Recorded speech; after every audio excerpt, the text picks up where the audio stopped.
Welcome to C Anjali Jain classes, guys. So today in this lecture we are going to start with the definition. Start with officially the SC 260, the definition of TCWG and the definition of management. And now in this lecture we will understand the governance structure also.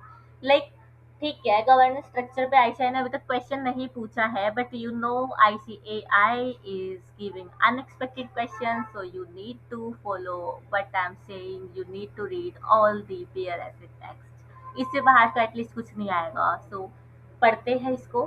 Governance structure भी देखने वाले हैं आज हम in this lecture. हाँ, जो बच्चे interested नहीं है डेफिनेशन तो एटलीस्ट कर लेना, और जिनको लगता है कि नहीं भाई कुछ भी हो सकता है तो पढ़ लो, ठीक है। तो गवर्नेंस स्ट्रक्चर भी हम इस पार्ट में पढ़ने वाले हैं। डेफिनेशन पहले पूरा करते हैं हम। डेफिनेशन देखेंगे, एक तो दो चार्ज विद गवर्नेंस की एंड फिर मैनेजमेंट की। हम ये तो बोलते रहते हैं कि व्हाट इज TCWG की ये रेस्पॉन्सिबिलिटी वो रेस्पॉन्सिबिलिटी, पर TCWG एक्चुअल में है क्या? TCWG को हम ऑडिट की लैंग्वेज में क्या बोलते हैं, हम ये देखने वाले हैं। तो let's come to our handwritten notes and we have them. TCWG, TCWG या तो एक पर्सन हो सकता है, या फिर ऑर्गेनाइजेशन हो सकती है, या फिर कॉर्पोरेट ट्रस्ट हो सकती है। And what TCWG does, TCWG करती क्या है? The responsibility for overseeing the strategic decision. TCWG की पहली पहली रिस्पॉन्सिबिलिटी क्या है? स्ट्रैटेजिक डायरेक्शन को डिसाइड करना, ओवरसी करना, and obligation related to accountability of the entity, and obligation related to the accountability of the entity. Entity की जो जो अकाउंटेबिलिटी है उसके लिए कौन ऑब्लिगेटेड है? TCWG है। TCWG की पहली पहली रिस्पॉन्सिबिलिटी, पहला पहला प्यार क्या होगा? स्ट्रैटेजिक डायरेक्शन को ओवरसी करना, and it is also having the obligation related to accountability of the entity। entity किस किस चीज के लिए अकाउंटेबल है उसके लिए भी कौन जिम्मेदार होगा? TCWG। This includes overseeing the financial reporting process. FRP financial reporting process क्या है उसको भी ओवरसी उसको करना पड़ेगा। जो फाइनेंशियल स्टेटमेंट बनती है उसके पीछे का जो प्रोसेस है उसको उसको क्या करना पड़ेगा? ओवरसी। तो ओवरसी स्ट्रैटेजिक डायरेक्शन का क्या मतलब होता है? यहाँ पे हमने तीन भारी भारी वर्ड पढ़े हैं। हाँ, तीन ही पढ़े हैं। Strategic direction, accountability of the entity, and उसके बाद overseeing the financial reporting process. एक एक करके हम सबको समझते हैं, तभी हमें TCWG का मीनिंग समझ आएगा। देखो, रटवाने को मैं तुम्हें यहाँ से रट्टा मरवा सकती हूँ, राइट, बट मेरे को ऑडिट तुम्हें समझाना है, उसके बाद रटवाना है। Overseeing the strategic direction where company should go. Company को कहाँ जाना चाहिए, किस रास्ते पे चलना चाहिए। एक्सपेंशन प्लान्स, क्या एक्सपेंशन प्लान्स होंगे कंपनी के। मेजर इन्वेस्टमेंट कहाँ पे करनी चाहिए, एंड बिजनेस पॉलिसीज क्या क्या होनी चाहिए एंटिटी की। तो बोर्ड ऑफ डायरेक्टर डिसाइड, कौन डिसाइड करता है? Board of director, one of the part of the TCWG कि ओपन करेंगे हम नई फैक्ट्री। जैसे मैंने आपको पिछले एग्जाम्पल में बताया था, पिछले एस्से में बताया था स्पेसिफिक ट्रांजेक्शन एंड इवेंट्स को लेके कि वी आर एक्सपेंडिंग आर। हाँ, पिछले पार्ट में बताया था ऐसे 260 में कि understanding the entity and it's environment, specific events and transaction, जिसमें कि मैंने expansion of the factory in Australia बताया था। तो वही example, open new factory, enter foreign market, acquire another company. Acquire भी कर सकते हैं। तो ये क्या है? Overseeing the strategic direction. और स्ट्रैटेजिक डायरेक्शन में ही क्या क्या आता है?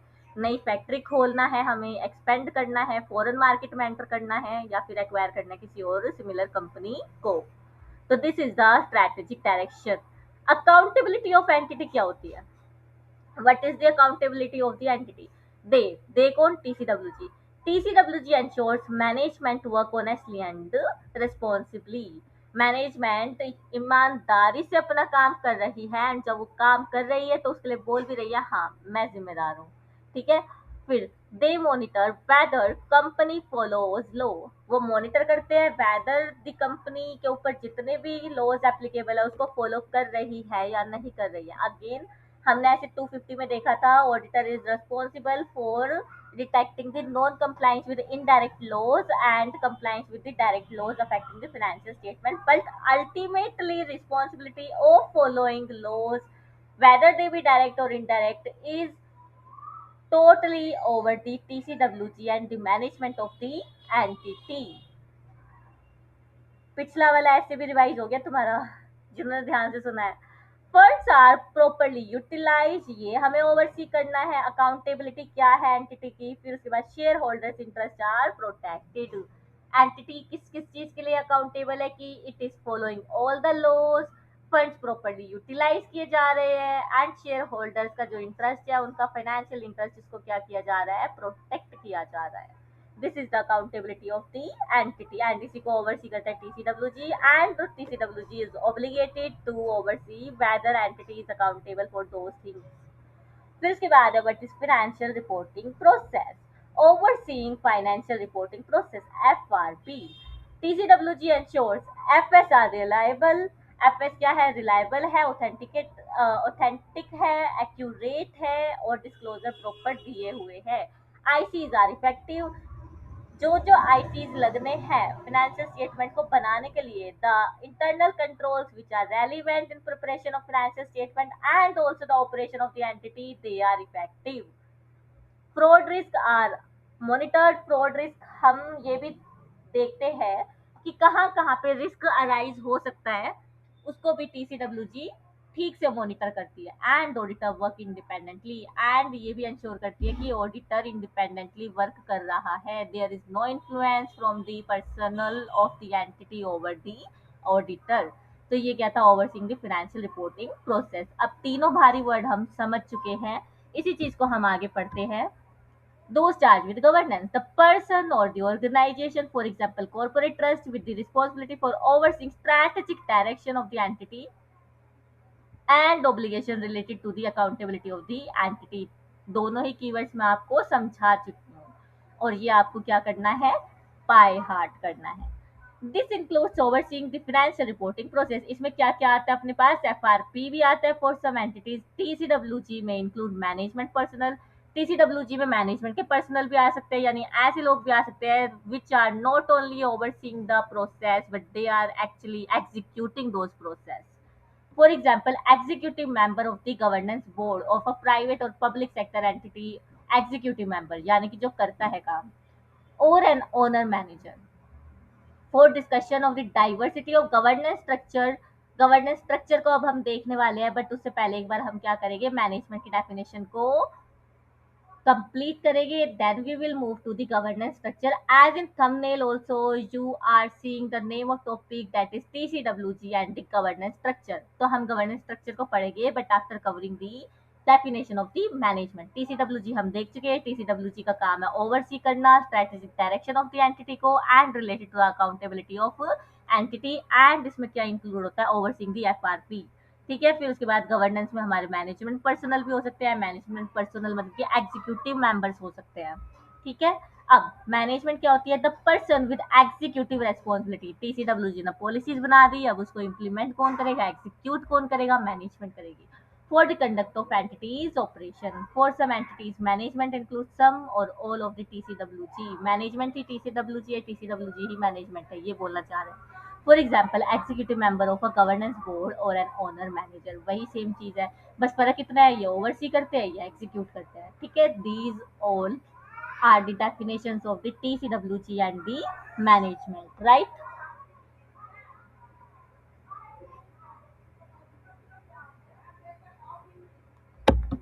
अब हम बात करते हैं दी governance structure.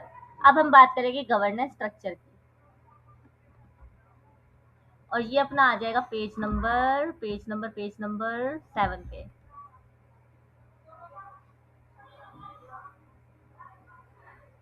And we are good to go with the governance structure.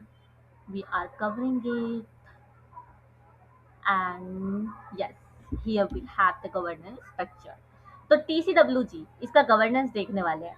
Governance structure vary by entities reflecting influences such as different cultural and legal backgrounds. Entity की जो गवर्नेंस स्ट्रक्चर है वो वेरी कर सकती है ड्यू टू वेरियस फैक्टर्स, जिसमें कि culture background भी हो गया, लीगल बैकग्राउंड भी हो गया, साइज ऑफ द एंटिटी भी हो गया, एंड द ओनरशिप कैरेक्टर्स भी हो गए। फॉर एग्जाम्पल, अब इन्हीं एग्जाम्पल को हम अपने नोटबुक से समझने वाले हैं। गवर्नेंस स्ट्रक्चर में क्या होता है, every organisation doesn't have the same governance, absolutely same governance नहीं होती है। दिस चेंजेस बाय, किस किस वजह से चेंज हो सकती है? कंट्री के लॉ की वजह से, कल्चर की वजह से, ओनरशिप पैटर्न की वजह से, size of the company and the government regulation. इसमें सबसे पहला एग्जांपल अपने पास two tier board versus one tier board structure. क्या बात कर रहे हैं हम? Two tier board versus one tier board structure. Two tier board में क्या होता है? टू का मतलब ये समझ लो मैनेजमेंट और सुपरवाइजरी बोर्ड क्या है, अलग है। मैनेजमेंट एंड सुपरवाइजरी बोर्ड अलग है। वन टीयर में management TCWG management, there is same board performing both functions. कौन कौन से मैनेजमेंट फंक्शन होते हैं? तो मैनेजमेंट बोर्ड हो गई and supervisory board. Management board मतलब कि run daily business, supervisory board यानी कि monitors management. Both are legally separate, ये लीगली सेपरेट है। हम इसको आइडेंटिफाई कर सकते हैं कि these people are from the management board and these people are from the supervisory board. This is called two tier board versus one tier board structure। क्या होती है? Same board performs both management function भी and governance function भी। Management भी वही करते हैं, oversee भी वही करते हैं। तो ये क्या होती है? अपनी सिंगल बोर्ड होती है। ठीक है, मैनेजमेंट ही टीसीडब्ल्यूजी ही मैनेजमेंट, मैं ही राधा, मैं ही श्याम, मैं ही कृष्णा, वही वाली बात। ठीक है, तो इसी को हम देख लेते हैं। इन सम एंटिटीज सुपरवाइजरी होली और मेनली नॉन एग्जीक्यूटिव यानी कि मॉनिटर करने वाली, जो एग्जीक्यूट नहीं करती ऑपरेशंस को। Board exist that is legally separate from an executive यानी कि management board, a two tier board structure. In other entities both supervisory and executive functions are legal responsibility of a single or unitary board, अब tier board. अब ये language तो तुम्हें पल्ले पड़ी नहीं होगी, आपको इससे समझ आ गया। And I am damn sure if question is asked then आप इसको इसी तरीके से लिख सकते हो कि governance structure varies on the basis of size, country culture, ownership pattern, size of company and government regulation. We have then 1 2 3 points. तो पहला point, two tier board and one tier board.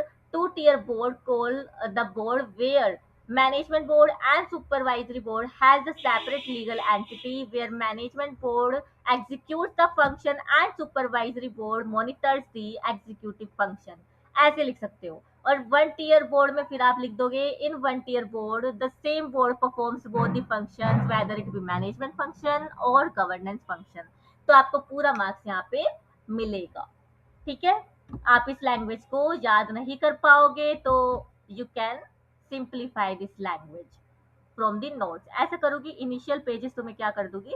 TG पे share कर दूंगी। TG means Telegram channel. Then we have another point. In some entities, TCWG hold positions that are an integral part of the entity's legal structure. Integral part, for example, company's director. In other, for example, some government entity is a body that is not a part of entities charged with governance। समझ नहीं आया? ठीक है, हम देखते हैं TCWG में और may not be the part of the entity. अब हम क्या बोल रहे हैं? टीसीडब्ल्यूजी के जो लोग हैं या फिर कॉर्पोरेट स्ट्रक्चर है या फिर ट्रस्टीज है, वो हो सकता है एंटिटी के पार्ट हो या फिर ना हो। अब पार्ट किस तरीके से होते हैं और किस तरीके से नहीं, उसका मैं आपके पास एक सिंप्लीफाइड एग्जांपल लेके आई हूँ। TCWG part of the legal structure, legal structure का पार्ट है। ऑर्गेनाइजेशनल चार्ट में वो सब आ रहे हैं। मेन बात ये है, ऑर्गेनाइजेशनल चार्ट आपको पता है ना क्या होता है? हमने बिजनेस स्टडीज में भी पढ़ रखे, क्लास 11th में। ये मत बोलना नहीं पता, एसएम में भी पढ़ के आए हो आप, स्ट्रेटेजिक मैनेजमेंट में। तो TCWG part of legal structure. Companies director हो गई इसमें, जो कि ऑर्गेनाइजेशनल हायरार्की में आएंगे। ऑडिट कमेटी हो गई, इसका ज्ञान तो मैं बहुत दे चुकी तुम्हें ऐसे 240 में भी। They are officially the part of the company, ये ऑफिशियली कंपनी के क्या है? पार्ट है, पिलर्स है। अब टीसीडब्ल्यूजी आउटसाइड एंटिटी, एंटिटी के बाहर भी टीसीडब्ल्यूजी हो सकती है जो कि ओवरसी कर सकती है एंटिटीज के ऑपरेशन को, जैसे कि common in government entities, PSU में ये कॉमन होता है। और स्टैट्यूटरी बॉडीज में जो एक्ट ऑफ पार्लियामेंट बनाई होती है उस पर भी हो सकता है। तो example, a government hospital is manage by the administrators, administrators उसको मैनेज करते हैं, बट ओवरसाइट कौन करता है? उसको हेल्थ मिनिस्ट्री कमेटी करती है। कौन करती है? Health ministry committee. एंड जो हेल्थ मिनिस्ट्री कमेटी है वो हॉस्पिटल की ऑर्गेनाइजेशनल हायरार्की में नहीं आती है। It is outside the entity, they are still TCWG to the hospital, government hospitals. ठीक है, तो अब आपको ये एग्जाम्पल के बाद समझ आ गया होगा। In some cases, some or all of TCWG are involved in managing entity. कुछ केसेस में ऐसा होता है कि TCWG and management TCWG involve होती है एंटिटी को मैनेज करने में भी, उसके ऑपरेशंस को एग्जीक्यूट करने में भी, या फिर हम इसको बोल सकते हैं TCWG and governance comprise different person. और दूसरी जगह दूसरी एंटिटीज में क्या हो सकता है कि मैनेजमेंट और TCWG अलग अलग हो सकते हैं, मिक्स नहीं होते हैं। तो sometimes TCWG and management are same person in common. Common कहाँ पे है ये? स्मॉल कंपनीज में, फैमिली बिजनेस में, प्रोप्राइटरशिप में। और दूसरा क्या हो सकता है, TCWG and management are different person common in large listed companies. Listed companies में हमारे पास स्ट्रक्चर क्या होती है, अलग होती है। मैनेजमेंट बोर्ड अलग, सुपरवाइजरी बोर्ड अलग होता है। उसी पॉइंट से कंसाइज कर रहा है, बट क्या करे, ICAI है, रिपीटेशन कर रही है, सिनोनिम्स लिख रही है, तो आपको इसको याद रखना पड़ेगा। Then we have, in some cases, TCWG are responsible for approving the entity's financial statement. In other cases, management has the responsibility. कुछ केसेस में होता है कि TCWG अप्रूव करती है, ऑडिट कमेटी फाइनेंशियल स्टेटमेंट को अप्रूव करेगी। और कुछ केसेस में होता है कि जो ऑपरेशंस ऑफ द एंटिटी के लिए रिस्पॉन्सिबल है, यानी कि मैनेजमेंट, वो क्या कर सकती है, अप्रूव कर सकती है FS को। Responsibility for approval of the FS, different entity follows different rule. कुछ एंटिटी में होता है कि TCWG अप्रूव कर रही होती है, कुछ एंटिटीज में होता है कि मैनेजमेंट अप्रूव कर रही होती है। ठीक है। BOD reviews and approve financial statement before issuance. Issue होने से पहले, पब्लिक डोमेन में एफएस को आने से पहले, शेयर होल्डर्स के हाथ में आने से पहले TCWG अप्रूव करती है एफएस को। और कुछ केसेस में होता है मैनेजमेंट अप्रूव करेगी, TCWG करेगी, सुपरवाइज करेगी। Right. These were the governance structure. अब गवर्नेंस स्ट्रक्चर में हमारे पास एक सब ग्रुप का और कॉन्सेप्ट आता है।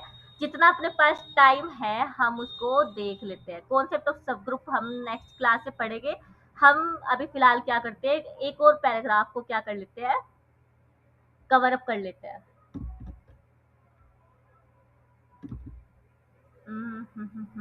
तो पेज 8 पे हमें जाना है। ठीक है। In most entities, governance is collective responsibility of a governing body such as board of director, a supervisory board, partners, proprietors, or a committee of the management, a council of governors, trustees or equivalent person। क्या बोला है? ऐसा नहीं है कि TCWG में single person होगी या सेम क्लास होगी, अलग अलग स्पेशलाइजेशन वाले लोगों को हम ले सकते हैं गवर्नेंस में। तो governance is usually a collective responsibility. किस किस की कलेक्टिव रिस्पॉन्सिबिलिटी होती है? Governance is handle bye a group of people. और वो ग्रुप कौन कौन से होते हैं? बोर्ड ऑफ डायरेक्टर का ग्रुप हो सकता है, सुपरवाइजरी बोर्ड का हो सकता है, पार्टनर्स का हो सकता है, ट्रस्टीज का हो सकता है, और मैनेजमेंट ट्रस्टीज। इस तरीके से बहुत सारे ग्रुप ऑफ पीपल यहाँ पे हो सकते हैं, वो टीम की तरह काम करते हैं। और स्मॉल कंपनी में क्या होता है, in small entity only one person is TCWG, जो कि मैनेज भी कर रहा होता है, सुपरवाइज भी कर रहा होता है। Sometimes full board delegates work to smaller group. Full board जो है वो स्मॉलर ग्रुप को वर्क डेलीगेट कर देती है। और स्मॉलर ग्रुप क्या होते हैं, जैसे कि ऑडिट कमेटी, और ऑडिट कमेटी के पास स्पेसिफिक टास्क होते हैं, जैसे कि फाइनेंशियल रिपोर्टिंग का टास्क, ऑडिटर से डिस्कस करना है कुछ भी फाइंडिंग्स, इश्यूज, वो भी वही करेगी ऑडिट कमेटी। इंटरनल कंट्रोल्स को ऑडिट कमेटी देखने वाली है। और अगर कोई विसल ब्लोअर कंप्लेंट्स आई या फ्रॉड सस्पेक्टेड है तो उसको भी कौन देखने वाला है, ऑडिट कमेटी देखने वाली है। ये हो गया हमारा एक सब ग्रुप। ऑडिट कमेटी क्या है, अपने लिए एक सब ग्रुप है जिसको कि हमने डिफाइंड स्पेसिफिक टास्क अलॉट कर दिए हैं। फिर वाई ऐसे can't specify one fixed person. एक ही फिक्स्ड पर्सन को स्पेसिफाई क्यों नहीं कर सकते? क्योंकि गवर्नेंस स्ट्रक्चर अगेन डिफर करती है everywhere due to entity structure, law, ownership और सर्कमस्टांसेस। ठीक है। फिर practical problems faced by the auditor क्या होता है? Sometimes auditor may not clearly know who is TCWG। Auditor को क्लियरली नहीं पता होगा TCWG कौन है, स्पेशली कब, जब फैमिली बिजनेस होगा, या NGO होगी, या गवर्नमेंट एंटिटीज होगी, या फिर इनफॉर्मल ऑर्गेनाइजेशन होगी। ऐसे says auditor understanding under the ऐसे 315 आइडेंटिफाई गवर्नेंस स्ट्रक्चर। हमें सबसे पहले ये देखना पड़ेगा कि गवर्नेंस स्ट्रक्चर क्या है, तभी तो हम अंडरस्टैंडिंग ऑफ एंटिटी ले रहे हैं। फिर रिपोर्टिंग लाइंस क्या है, हायरार्की लेवल्स क्या है, एस्केलेशन लेवल्स क्या है, अथॉरिटी लेवल्स क्या है, एंड कम्युनिकेशन चैनल्स क्या क्या है। राइट, ये हमको देखना है। फिर उसके बाद कम्युनिकेशन इन सब ग्रुप हम देखेंगे नेक्स्ट लेक्चर से। इसको एक बार हम बुक से पढ़ लेते हैं। In most entities governance is collective responsibility. ये मैंने बता दिया कि इसमें BOD हो सकता है, सुपरवाइजरी बोर्ड हो सकती है, पार्टनर्स हो सकते हैं, प्रोप्राइटर्स हो सकते हैं, और अब एक सिंगल पर्सन भी हो सकता है। In smaller entities however one person may be charge with Governance, for example, owner manager, where there is no other owners or a sole trustee. When governance is a collective responsibility, a subgroup such as audit committee or even an individual may be charged with specific tasks. जैसे कि मैंने तुमको example में audit committee के task बता दिए, financial reporting का, internal controls का, ऑडिट फाइंडिंग्स का, इशू का, फ्रॉड का. Alternatively, a subgroup or individual may have specific legal identified responsibilities that differ from those of the governing body. ये अपना पैराग्राफ नंबर 2 था जो कि मैंने आपको नोट से समझा दिया पूरा.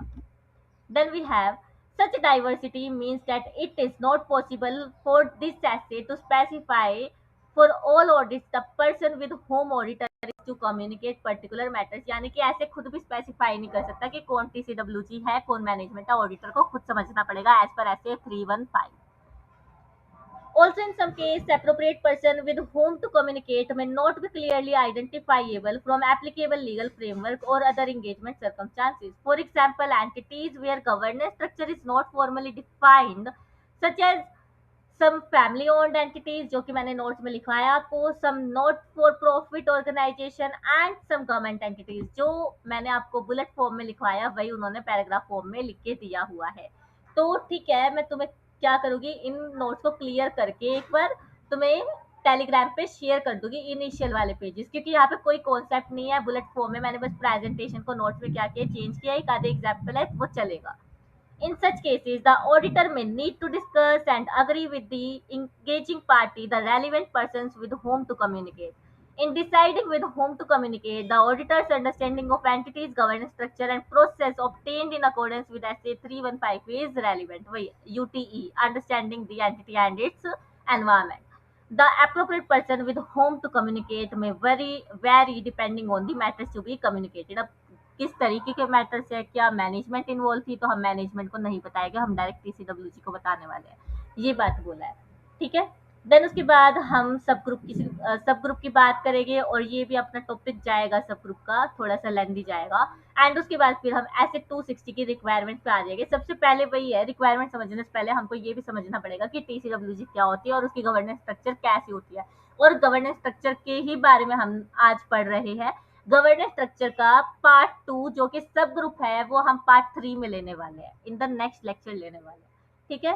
Till then have a good day, keep revising this stuff, and yes, if you have doubt you can ask me on telegram channel and even the comment box of the youtube section.